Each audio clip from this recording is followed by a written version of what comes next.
What's going on, ladies and gentlemen? My name is Kevin Jackwitz. This is the Kaged Review, and I'm going to review Monday Night Raw, and this is for February 11th, 2019, and it is 3 hours of my life I will never get back, yet again. I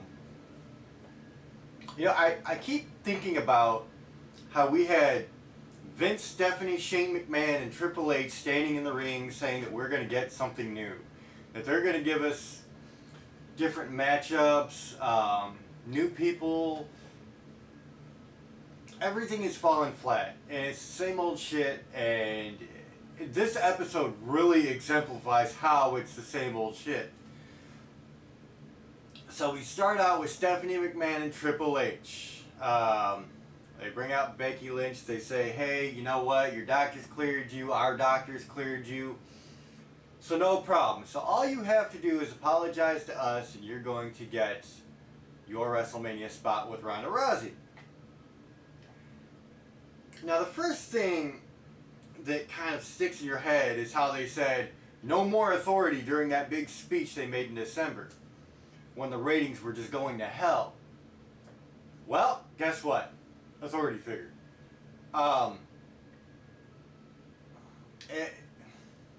It's done to death. It really is. And that's part of the problem, is they are literally doing the same things over and over, and people are just like, they're done with it. They're bored with it. And it's boring now. Like, I'm sorry, but I didn't have much enjoyment in this show whatsoever. And that's part of the reason why, is they just keep rehashing the same shit. And they really are lacking talent on this roster. Like actual real talent. So you get Sasha Banks and Bayley versus Nia Jax and Tamina versus Liv Morgan and Sarah Logan for the first match. Triple threat. Whoever gets pinned in this match starts out in the Elimination Chamber matchup. So you start out right away with Nia Jax, who I can't stand. I'm sorry, I don't want to see her on my TV ever again. And yet I'm forced to. And this is why I don't want to watch wrestling. The only reason I watch Raw at this point is just to do the reviews. It wasn't a very good match, to be very honest, and at the end of the day, Nia Jax and Tamina won. They pinned Bayley, who was left on her own when the Riot Squad took out Sasha Banks and left her to her own devices. So Sasha Banks and Bayley are starting in the Elimination Chamber. You get a Finn Balor, Becky Lynch bit. Finn Balor is supposed to be telling Becky Lynch, just make the apology and go to WrestleMania. And it just actually kind of comes out Finn Balor talking about Finn Balor and his match with Bobby Lashley that has now just been signed. Elias, he's in the ring. He gets cut off by a Seth Rollins promo, and then he gets cut off by the Lucha House Party. Lucha House Party come to the ring. They do a little promo bit. Elias is talking how he's going to have Kalisto play guitar. Kalisto grabs a guitar, and then Elias smacks him in the back with another one and runs out of the ring before the rest of the Lucha House Party can do anything. Didn't care, thrown together, whatever. Bobby Lashley comes out, and then there's a Finn Balor Drew McIntyre match, so naturally Lashley's out there with Lio Rush. They get involved. Of course they do. Turns into a disqualification when Finn Balor yet again looks like he's going to win something, and then somebody jumps in, and we've seen it 100 times before.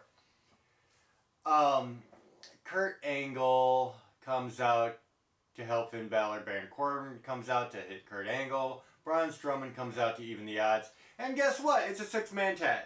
Who'd have thought? So, six-man tag is Balor, Angle, and Strowman. They got Corbin, McIntyre, and Lashley on the other end. And nothing really mentionable in this match. It starts out, it looked like Finn Balor was being pinned. And so it looked like the heels were going to win it first. Then another referee comes down, tells the referee in the match that, you know, Balor's foot was on the rope, and they restart the match. Finn Balor eventually hits the coup de grace on somebody, and they win.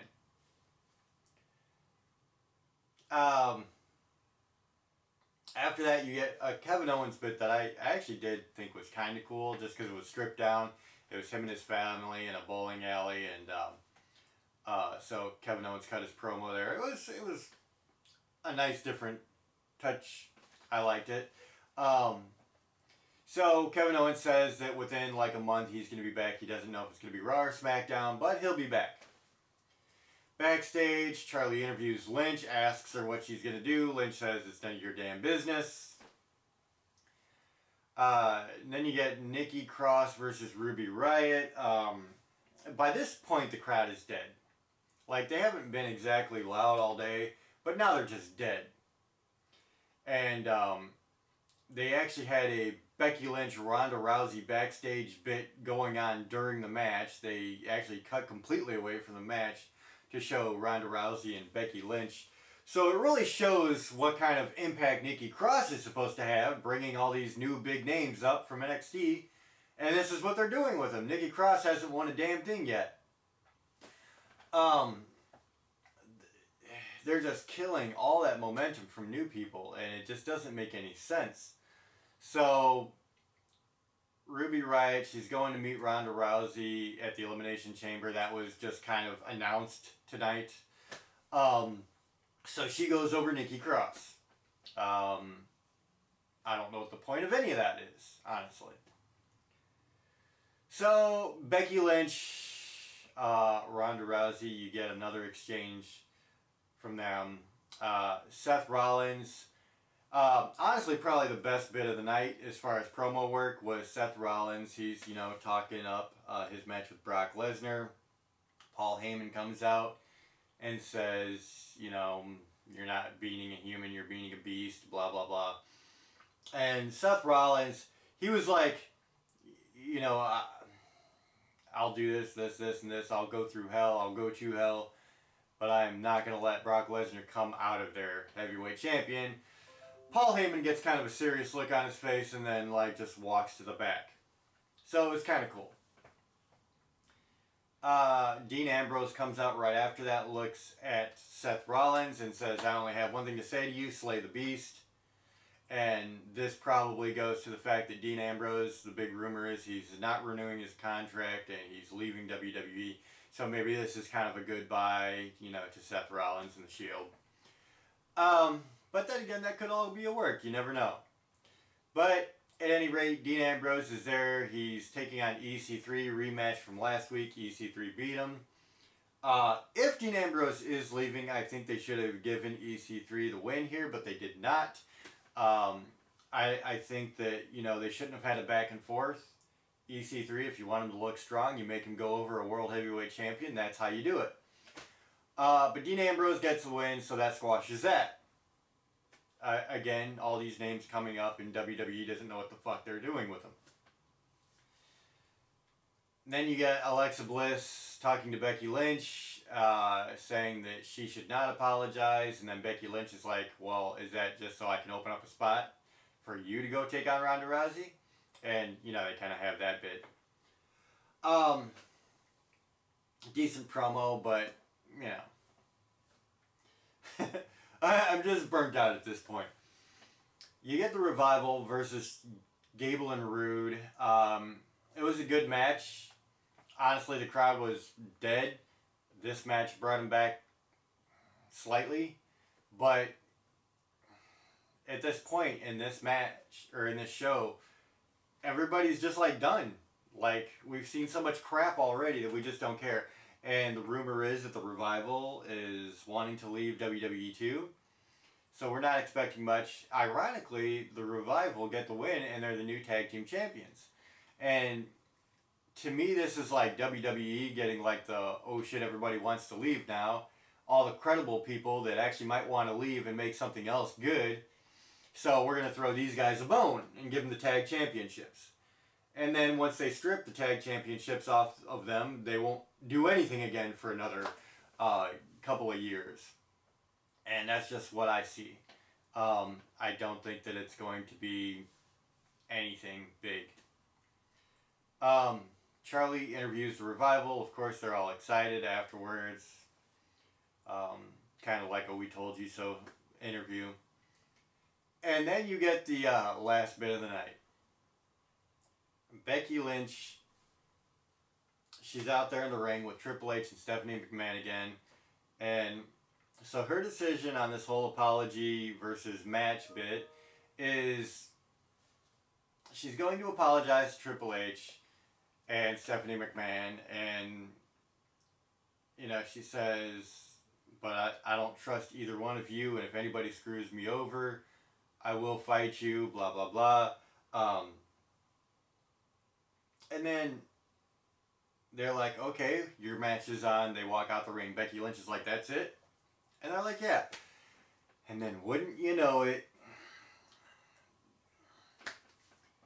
the authority figure that's not supposed to be there comes out, and it's Vince McMahon himself this time, so really showing how he's sticking to his guns.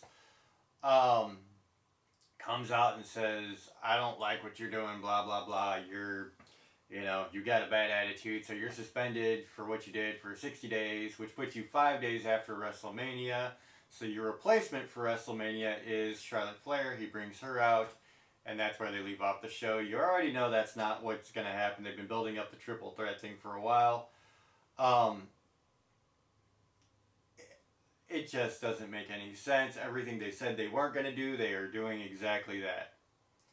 So there was a lot of problems with storyline. There's a lot of problems with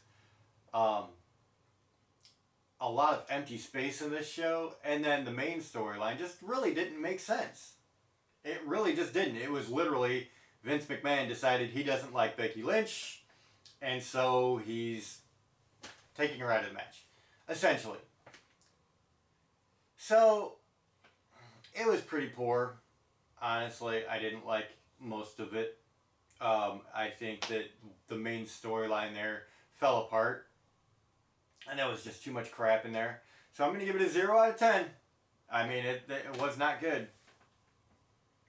And this is your go home for the Elimination Chamber. And you're well into the road to WrestleMania now. And in my opinion, you put on a 0 out of 10 show. I sometimes wonder if they just lower the stakes up to WrestleMania, so WrestleMania just seems that much better. I don't know. But they really lower the standards. And it's happened the last few years. Any road to WrestleMania that I've seen built up in the last few years has been trash. And then sometimes we get a pretty good WrestleMania, sometimes not. But it's just been garbage. They don't have the talent, for one. They have a lot of talent, but they're not talented. They have a lot of people there to fill spots, but it goes nowhere. So that's kind of where I'm at with this. I mean, they just have a lot of work to do. So, ladies and gentlemen, that's where I'm at, 0 out of 10. Let me know what you think in the comments. If you enjoyed this, or if you agree, hit the like button, subscribe, and share. My name is Kevin Jackowitz, Kaged Nation, out.